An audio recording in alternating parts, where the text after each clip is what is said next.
Hey guys, welcome to episode 4 of the Crypto Update. This is a daily show, Monday to Friday, which will be pushed out and covering all assets chosen by you guys. We'll start off every stream by just checking out Bitcoin and the general market sentiment, and then we will roll into assets picked by you guys. So what you need to do, if you want me to cover a specific cryptocurrency project, comment in the comments below on the project you want me to cover, and I will cover it on the next episode. So from last episode, we have quite a few. We have around 8 different assets which we're going to cover on this show today. But firstly, we will start with Bitcoin. As you can see, it has been that CPI information that's been pushed out today. We've been waiting for it to see what happens, and we should have expected volatility. This looks bad because it's on the 15-minute time frame, but it's quite a big spike there. We had rates published as normal. As you can see, we've been all the way up to 40,296, and we've also dropped all the way down to 38,500. So we had that initial rally followed by the initial dump, and now we are starting to push on. On the bigger picture, on the daily time frame, I mean, it's not the best, is it? We had that rise day before yesterday. It was looking good, and then we've just dumped straight back into it. It's getting very frustrating, this market, but we're still above this purple line. If we stay above that, then things are looking good. Obviously, we've had plenty of wicks below it, but if you look at all the daily closures, they've been closing above this purple trend line. So fingers crossed we manage to stay above that, and we do get a decent reaction to those as expected CPI figures that have been published today. RSI on the Bitcoin daily time frame is around 46, so we've got plenty of room to grow, but also plenty of room to drop as well. One key factor that I'm looking at is this bull trend support line here. This was pretty much the start of a move back in January 2021. Been down, we've lost it a couple of times, but we've got several wicks on the daily time frame which have touched us to an absolute T. You can see here, 1, 2. We also had 3 or 4 down there. So all in all, things aren't looking too bad. If you look here, last time we had a bit of an uptrend forming when all the daily candles did close on it. We pushed to the upside. So fingers crossed something like that does happen again. So all in all, still on the side of bullish, but the markets are looking bearish, especially for altcoins. Altcoins have been wiped out, but Bitcoin, if you zoom out, it doesn't look too bad, does it? I mean, there's that possibility we come back down and test this 29k region again.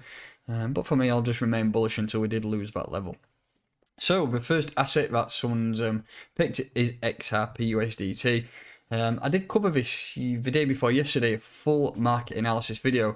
I was saying it looked quite good, to be honest. I mean, you look at this trend line here, that is the trend really. The trend is your friend, and we've just been pushing up ever since. Several taps there if you put it on. Double tap there and double tap there. It has been trending up, and it's not been the best few years, has it, for XRP? I mean, we've had that SEC lawsuit intact, and it's not performed as well as some of the other projects like Solana and AVAX and, you know, all those other layer 1. So it's not done too well, really, but it's not done too bad either. I mean, it's managed to maintain a decent price. We've been back up to that $2 region, and we've died off, but price actually ain't looking too bad, to be honest. I mean, if you look at this, we could say that we're forming quite a big bullish pendant there, which we need to break out of potentially, because we don't want any drops below that, because then you're going to go down and test this region down at 17 cents. Can't see it happening, but you just never know, do you? In terms of buy zones, we've got this level here. If you're looking to buy some XRP, and we'll put this horizontal line on there. If you look, we've had several taps of support here. It was support here and resistance, and then it was major support level there. So if you're looking for some buys on XRP, then look down here.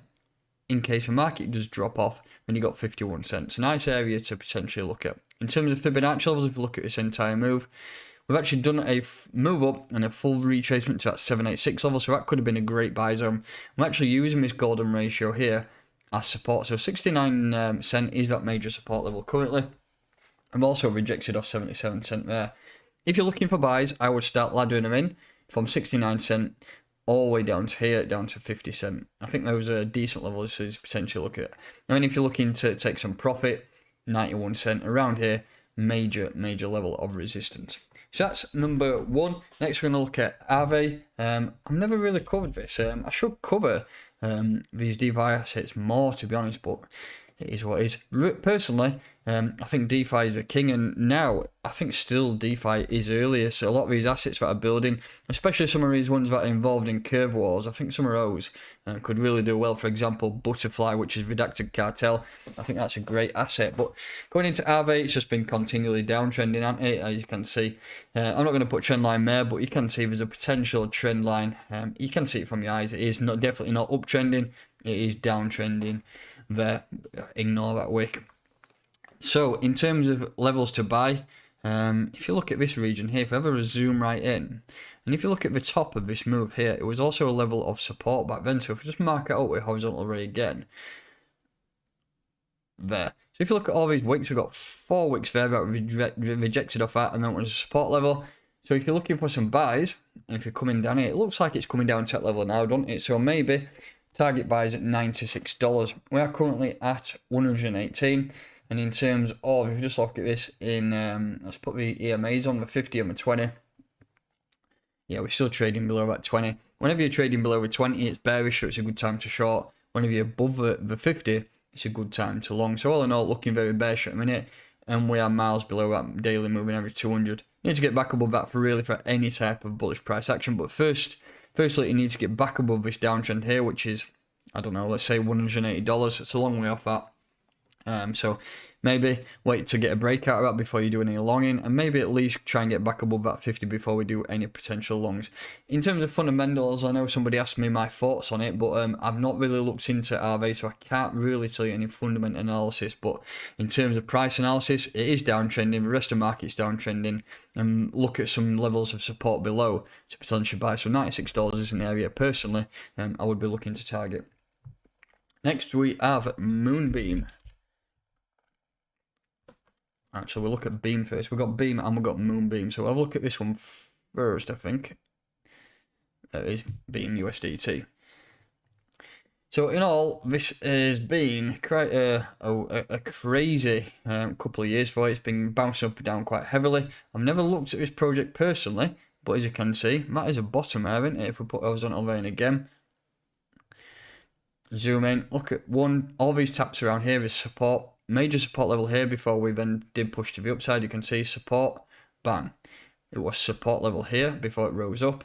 As you can see, it's a clear level. So if you're looking for buys, this is the level to buy at 26 cents. That's the level you should be looking at. Beam, I've never actually looked at that. I got confused at first with Moonbeam, but it is definitely one I've not looked at, and one that I can't really give you any, again, I can't give you any fundamental analysis, but in terms of price action, it has dropped quite significantly from most highs. If you look at that, all the way down to the bottom, 87%. And I mean, if the asset is still producing content and the asset is still being built on, there's nothing to worry about, because most assets have done major price rises, price dips like that.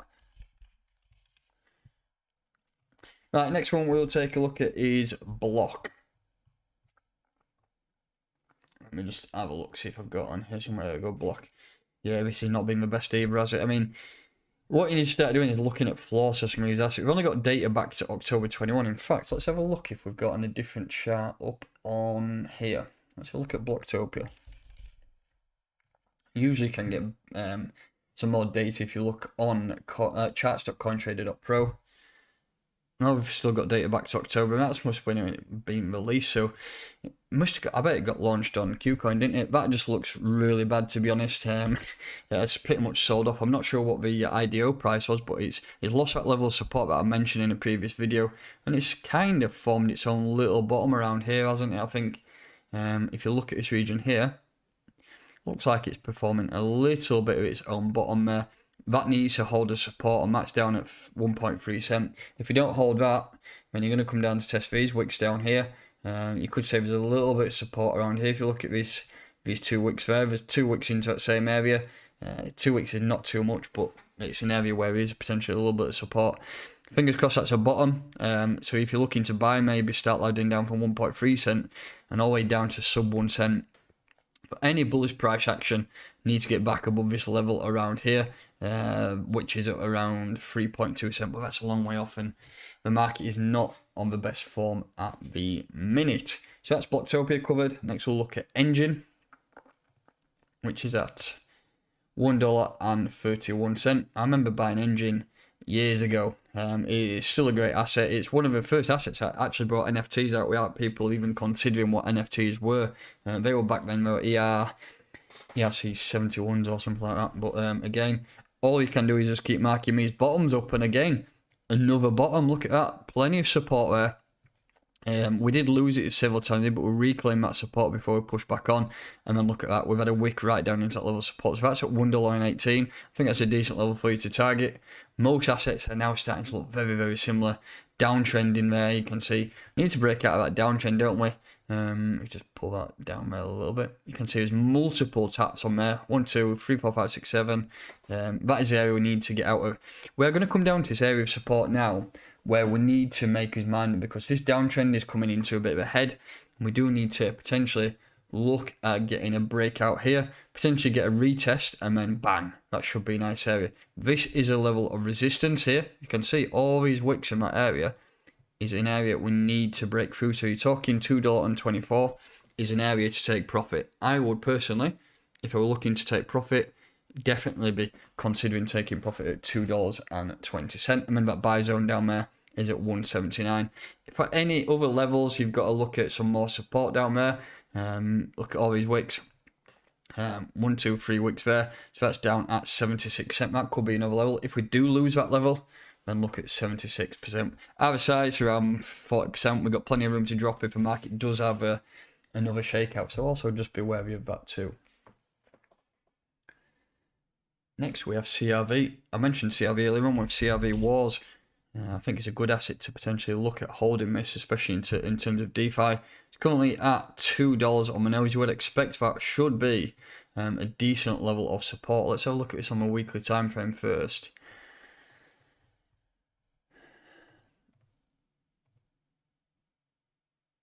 That is the trend line support, which we need to really maintain for any type of bullish narrative. If we get any closures below that, and in terms of the weekly time frame, it's just going to keep dropping further. Levels to identify below that, you've obviously got here. You can see multiple taps in that area. Better off boxing that method off because it's not quite accurate that, but usually it does look like it's a nice level of liquidity around there. So if you're looking for buys, so let's just change that a bit. We'll put a nice liquidity box in, because you can catch all the top of this move here and all those wicks there. So that's an area to look at potentially tapping into for any buy. So that's pretty much down at around $1. So we're currently set at $1. So you're talking another significant drop down to that region would be another substantial move to that downside. So just be wary. If we do lose this level here, you really need to look at targeting buys back at around that dollar region. I think if it did come down to a dollar region, curve wars will be back in full swing. I think people would be really trying to take some significant profit. If you're looking at levels of resistance, you've got all this area around here, and that's at around $3.50 area to take profit. So price action does need to start getting back up to there to get any type of bullish momentum. That's CRV covered. And then finally, we will look at Soul. Let's have a quick look at that. Phantasma. I've not looked at this asset before. Absolutely no idea what it is either. Look at this on the weekly time frame. We've got data back to July 21. Let's have a look at the entire move there.